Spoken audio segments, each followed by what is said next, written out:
Well, good afternoon, brother. How's Good it afternoon. going? Pretty good. It's going all right. Well, today thought we'd talk a little bit about some of the actions that were taken. You know, climate change actions that the government takes, or that the USA is taking. And are we heading in the right direction? Are they good or the bad? Are they going to have unintended consequences, or are they going to be effective? That's sort of what I thought we'd talk about today. Issue number 1. Many of these newer climate change policies originate from California due to their stricter clean air emission regulations. I know you're saying we're going to bring up California because that's where a lot of these, where a lot of the EPA laws and a lot of the emission standards come from, is from California. So because it originates there, a lot of these things that we're doing for climate change is going to originate in California as well. Yeah, so let's talk about California. That's a good one to talk about because they have stricter emissions and stuff, and they have pioneered a lot of the climate change actions that follow suit in the USA. Not all of them, but some of them. So let's talk about some of those. Issue number 2. One of the industries they are targeting is the elimination of natural gas stoves. So some places like California and other states are doing this. They're talking about gas stoves, natural gas in general. Let's get rid of natural gas. Let's start off with the stoves. What do you think about that? I mean, what's California doing there? Well, other states are trying to ban the natural gas stoves, and I don't really like that idea. Issue number 3. Natural gas stoves are more efficient and less expensive to purchase and operate. In addition, the utility bills are much cheaper. But with natural gas, you pay less for your electric bills. If you do electric stoves, they'll be more. But you're 100% right. You're 100% right. Like you say, there's a cost associated with it. Right now, anybody that looks up any stat anywhere can find out that gas stoves are more efficient and cost less to operate than electric stoves. Okay, so and that's about half. It's about half the cost right now in today's prices, and so that's a big jump from people that already have a gas stove and they have to get rid of it. That's a big cost. Okay, and especially if you're somebody poor trying to just cook dinner and stuff, that's going to be a big deal, right? So if you have to pay double the prices for that energy. Issue number 4. Other natural gas appliances such as hot water heaters are also more efficient and cost less than their electric version. Because there's natural gas appliances as well that are going to go. They want it to replace with electric ones. So would that be the same case with those as well? Yeah. So those are also efficient to operate as well, and those are roughly about half the cost as well. So like a hot water heater or something like that, and they want to ban those by 2030 or 2030. Yeah. So not just gas stoves, it'd be all gas appliances like gas water heaters or stuff like that. So that's again going to be a cost increase to most people. Not only that, but then now you got all those appliances that used to use gas are now using electricity. And we talked about this before, but the grid is having some issues, some capacity issues. And so unless we upgrade the grid, which there isn't any signs of a nationwide plan to do that yet, then that's going to put a more of a draw and a load on the grid, especially in California. They've had their problems in the past too, with huge demands during extreme weather times. So is that going to make it better or worse? Probably worse. Issue number 5. The restaurant industry will be especially affected by the switch to electric stoves due to longer cooking times and cost to operate. I used to be a cook, as you know. I'm a professional cook. I actually got paid. And most restaurants cook with gas stoves, okay, because it's very much more efficient. Okay, so like if you're or sauteing something on the stove there, for an order, hey, order up, let's go. You turn on that gas burner, you cook the stuff real quick, saute those vegetables, turn the gas stove off, and it's done. Okay. If you have an electric stove, you're gonna turn it on. See, I gotta wait for oh yeah, finally it's hot. You finally cook something, then you take it off, you turn it off, and it's still hot. It's kind of like all the energy is being wasted cooling off and heating up. And so you're gonna take not only twice the amount of time, it's gonna cost twice as much. So you're going to have 4 times the amount of the cost just for a restaurant to operate using electric versus gas. Plus, their throughput is going to be much less. So they're not going to make so much money.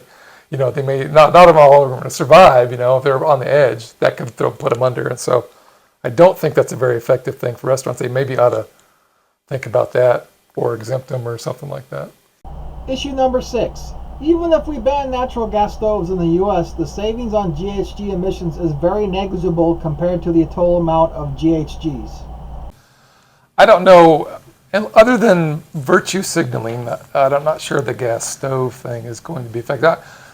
Right now, they say that all gas stoves, all in all of America, equal about 6.8 million tons of carbon emissions per year. Okay, so that sounds like a lot, but that's only about equivalent to about 1.8 million cars in this country. That's just cars, not all transportation. And so that's like less than 0.5% of just cars. And then if you take the rest of transportation stuff, it's very hard to even measure what the effect would be if you got rid of all gas stoves, you know, in the whole country, not just California. So I'm not sure that it would be effective, other than maybe that is a gateway to other things. That might be the case. Issue number 7. The other drawback to using natural gas appliances are the gas leaks, which can be harmful to humans. I do think that there is one benefit to that, and that is leaking, gas leaks. Okay, gas leaks are what cause the problems. Okay, it's not the burning of the gas itself, but then there's gas leaks. There's a lot of methane, a lot of nitrous oxides. There's formaldehyde. There's a lot of bad things come out.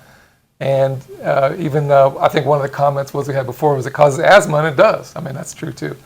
So, okay, that's one benefit, I think. If you do get rid of some of the gas stoves or all of them, you know, you'd have less of those leak problems. But I think that may not be necessarily a good thing to do right away.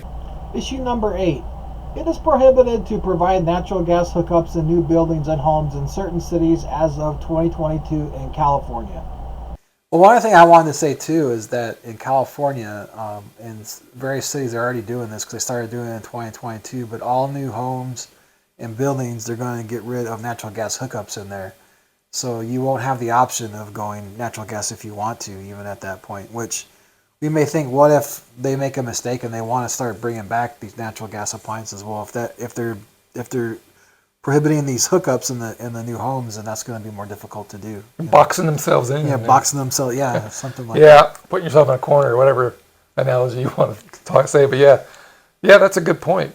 Issue number 9. For the future in California, all fossil fuels for electricity and vehicle transportation will be banned by 2045.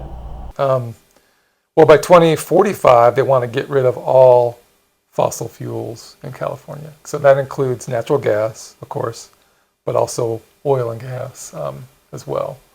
I think by 2035, they're talking about no more gas cars being sold. Okay, so only electric or hydrogen cars will they be able to sell in California. Is that right? Yeah. And like you said, that'll put even more of a strain on the grid, like we were talking about, just having just more electric cars and the electric stoves and stuff. So, yeah. In 10 years, are going to be ready to do some of these things? I don't know. I mean, is the infrastructure going to be there to handle it? Issue number 10. It appears that California's solution to the banning of fossil fuels is to go solar, which may not be realistic to do. Well, I think they want to go all solar to do this. It kind of seems to me that's how they want to solve it, which I don't know. I mean, you're getting rid of all your power sources being coal, natural gas. You're getting rid of all your vehicles that are gasoline. To me, it's kind of like to go all solar or whatever it is. I guess it could happen, but it'd be difficult to have the whole state just run on one thing. I think when you have power sources, you want to have a portfolio of them. You just don't want to have one option. It's like a football team. If they only have one option they play in a game, they lose. Yeah. They don't score very well because they only know how to do one type of offense or whatever. You're right. That's a good analogy. Yeah. For those that know sports, So.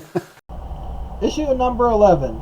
Hydrogen-based vehicles may require natural gas or the use of solar panels for electrolysis.